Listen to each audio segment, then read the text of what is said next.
Welcome, welcome, welcome. This is According to Kalos, and tonight we're going to try something brand new. Yes, it's going to be Boomer Music Monday!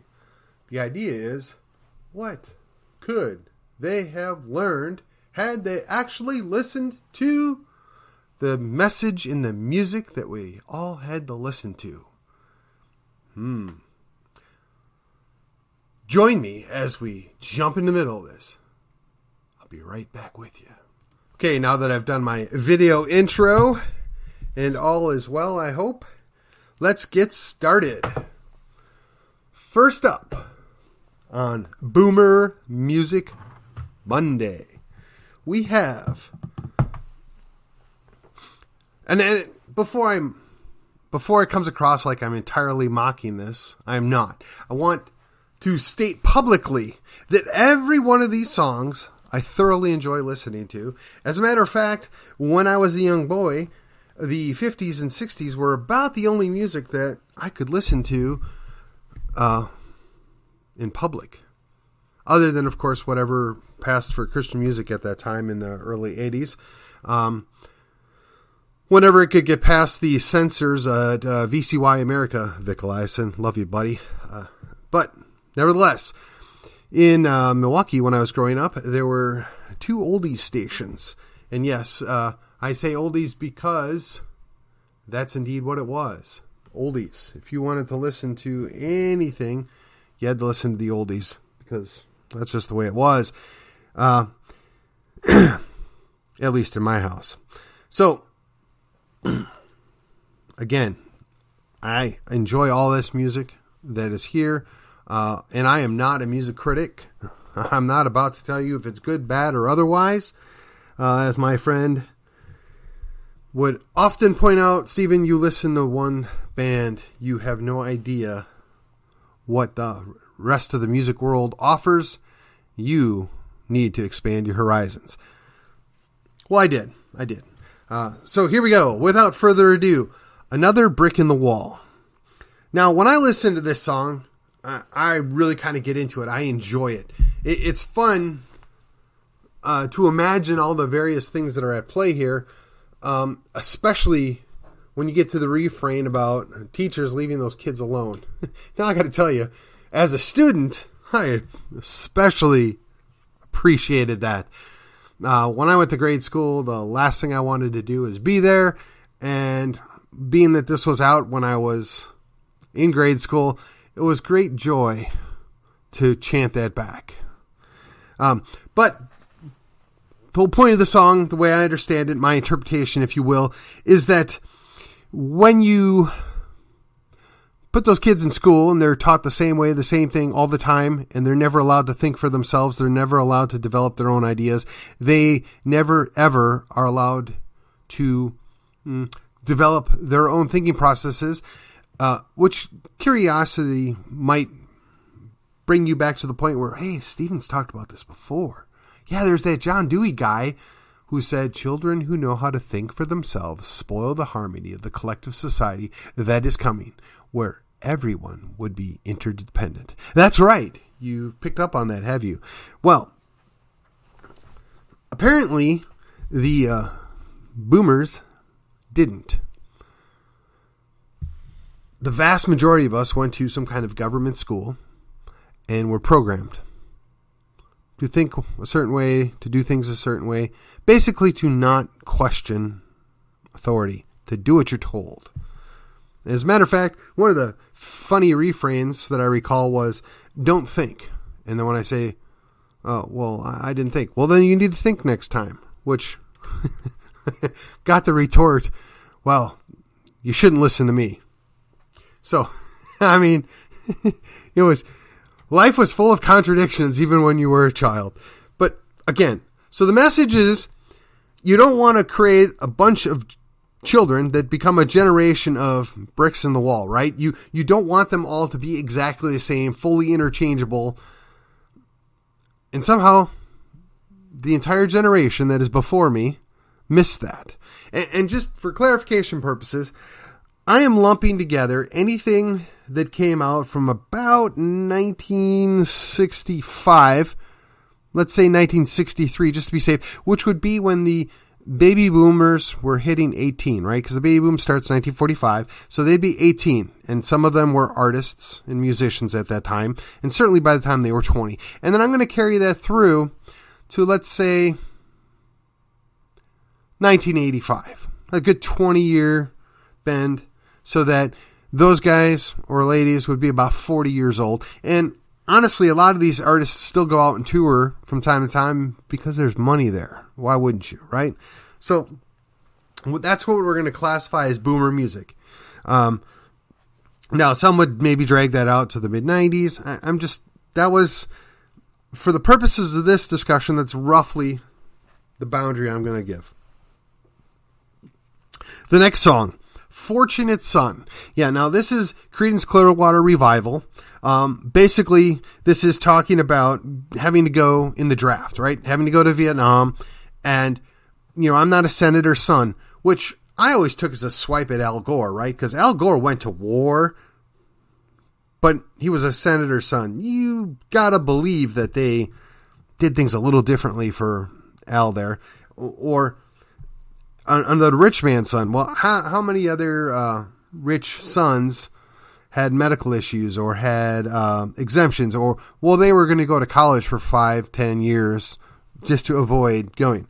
Now, I once had a professor that talked about the benefits of a draft, and we had this long discussion about how,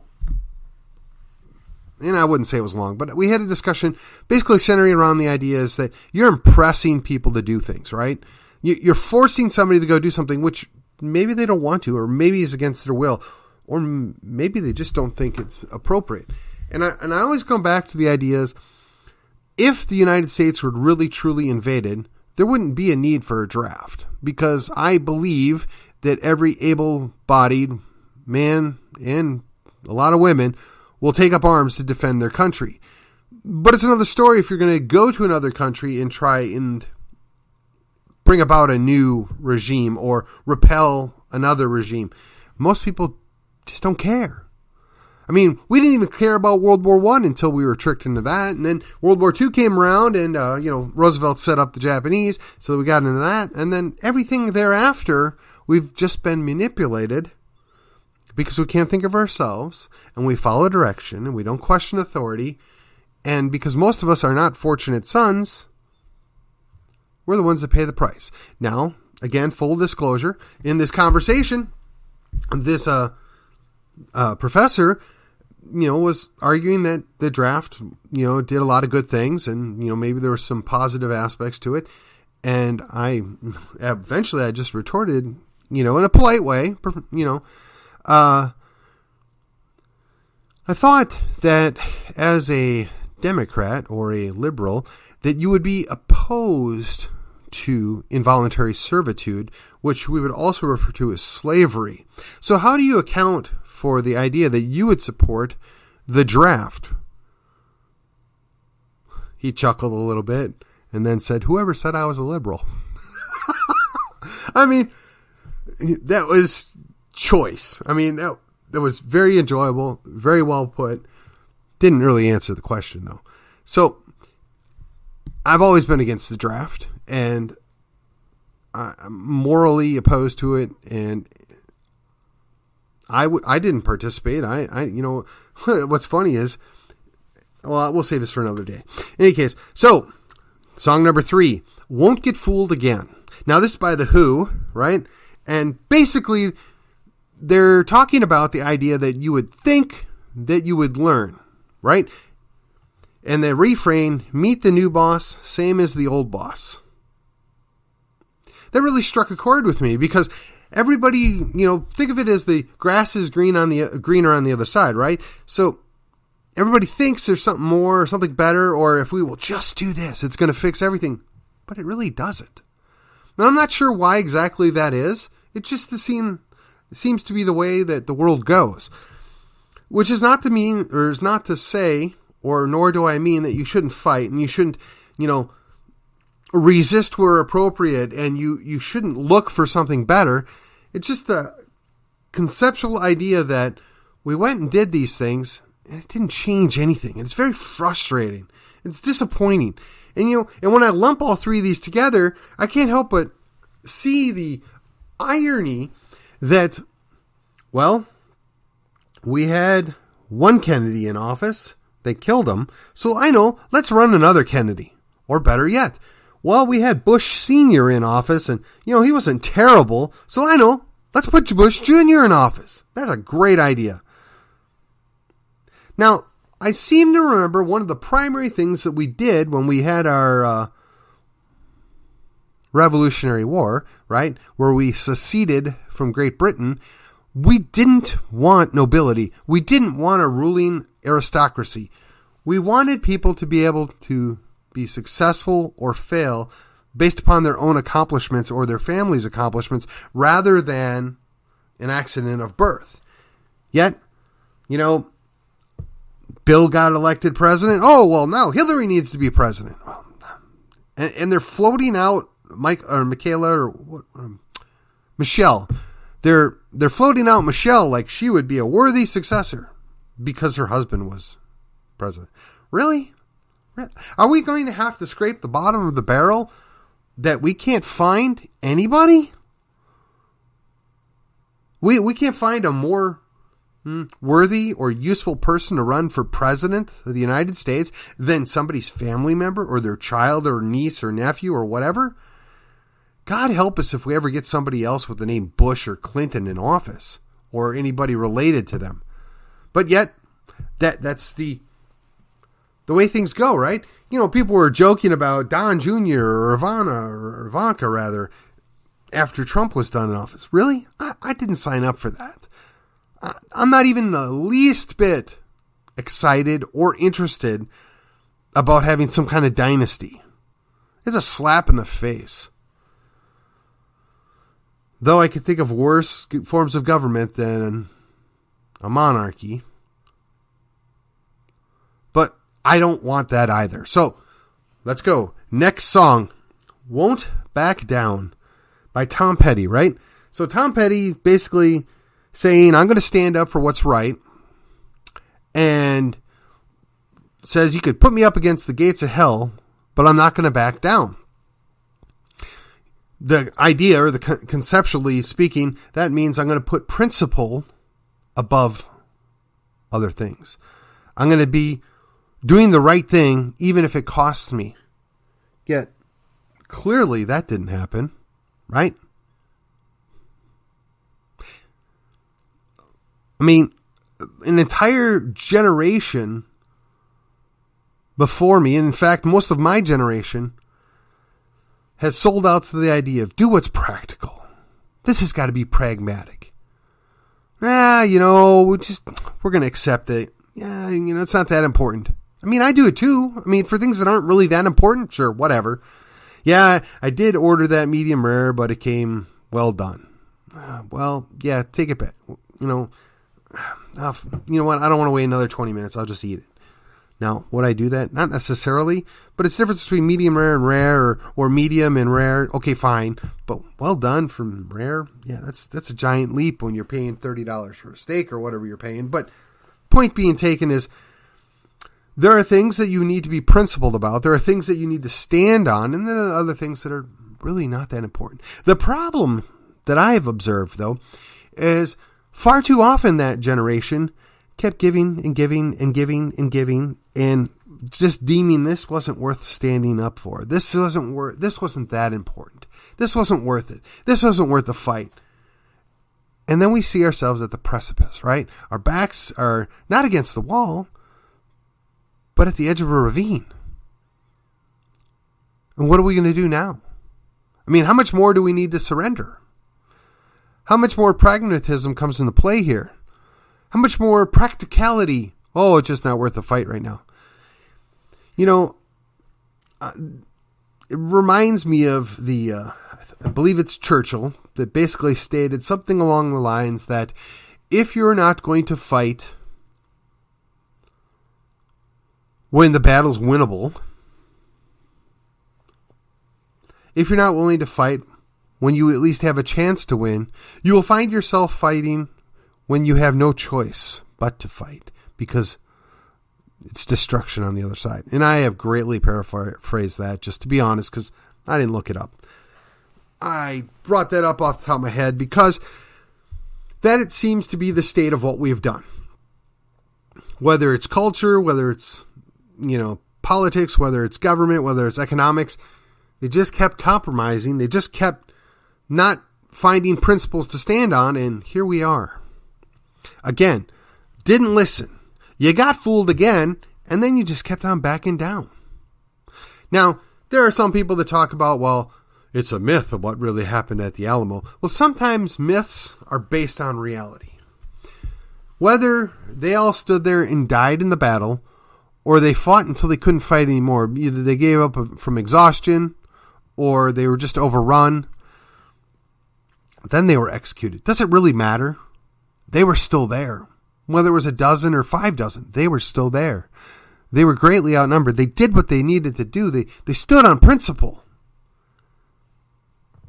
And they paid the ultimate price. And here, we can't give people to give up $2 an hour. That's kind of embarrassing.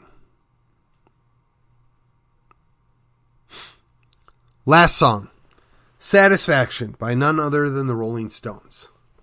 Now, I will say, all this, like I said, all this music I really enjoy listening to. The opening to this song, is awesome. And whether you like the song or not, it's memorable. I mean, you hear that opening, you know immediately what it is. And, when I was a little kid and I would listen to it, one time we're listening to it, and my father says, well, Stephen, you need to know that is a lie. What? You can find satisfaction. Okay, Dad. No. You need to understand this.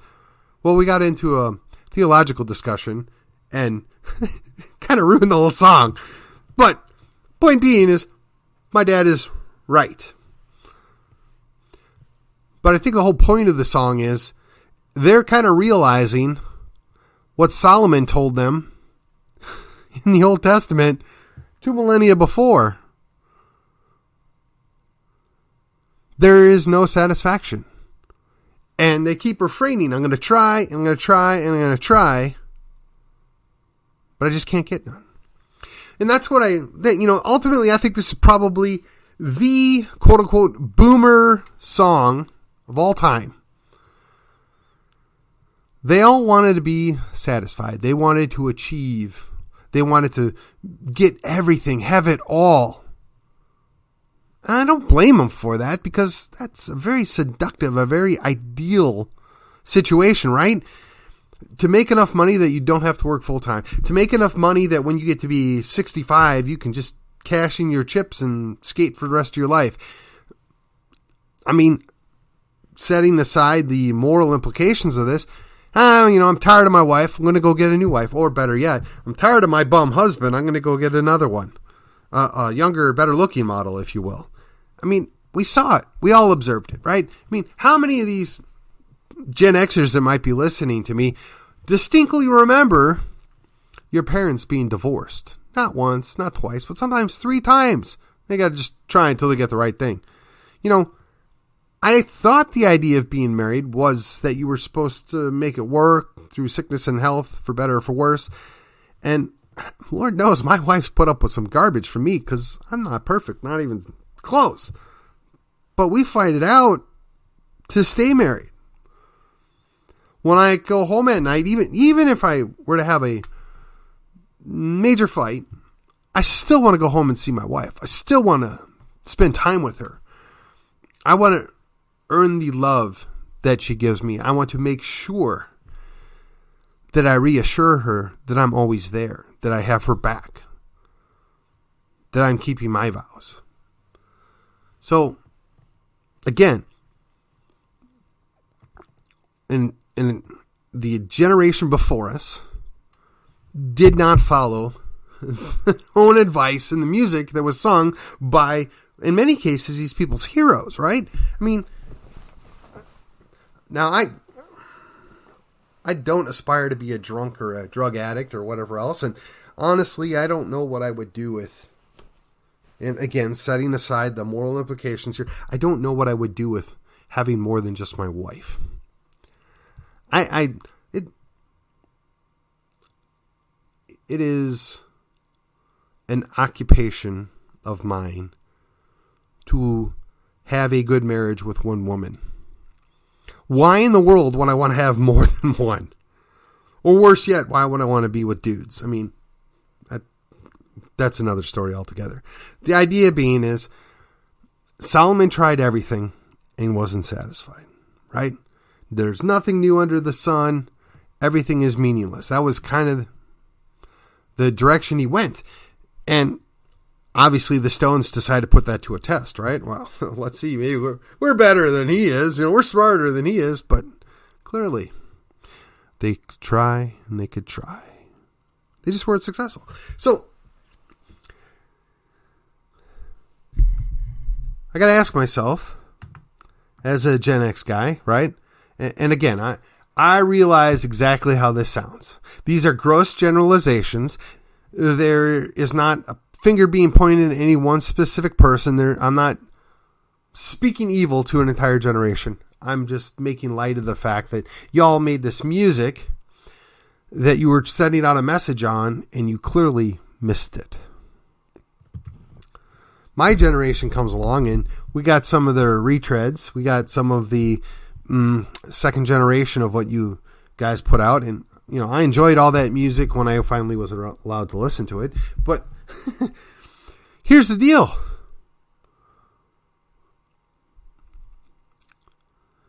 We keep getting fooled again because we allow it.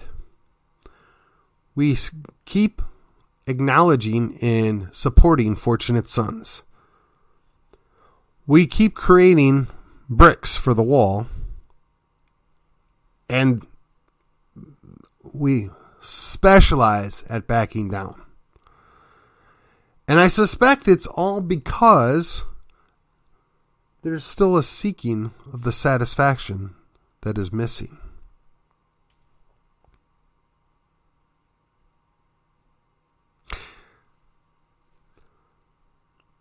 Now, I've already kind of kicked the boomers, so while I'm at it, let me just say that if you're a teacher or you're in education and you're partaking in creating bricks for the wall, maybe you ought to ask yourself, is this really what you want to be doing? Is this really what you thought you were getting into back when you were a student? And you decided, you know what? I like dealing with kids and young people. I love these subjects. I want to impress that upon the next generation. If you're a teacher and you work for government schools, are you really able to do that? I suspect, if you're like the teachers that I know, that you really have very little say over what gets done in your classroom. You have very little say over what the curriculum is. You have very little say on all the policies and procedures. That you, in fact, are acting as if you are the drone, right? You are the placekeeper. You spout out whatever the latest propaganda is and make sure little Johnny and little Mary learn it, regurgitate it, and be the little bricks that are designed to be. I've often stated that the government school system is not broken. In fact, it's working just as it was designed. Now, if you're a teacher and you come up to that realization that, oh my God, yes, that's what we are doing. And you think to yourself, maybe this ought not be something I'm doing with my life. Maybe I ought to consider something else. And I know there is a big incentive for you to stay on. You all want that pension. You want those benefits. And I don't blame you.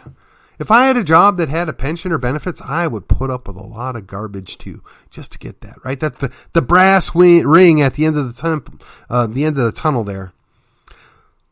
But just consider for a minute, with the rate at which we're creating money out of thin air, at the rate at which we're debauching our society, at the rate at which we're piling on debt, is that money really even going to be worth it when you get there? Might there be better things you could do with your time? Not an attack, just something to consider.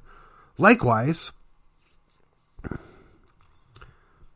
if you're in law enforcement, right? Presumably, a majority of people that get into law enforcement or policing are because they care about their society, they care about their community, they care about other people, they want to protect them, right? That's the majority. Now, there are those that go in because they're little bullies, and they know if they've got a badge and a gun, they become better bullies.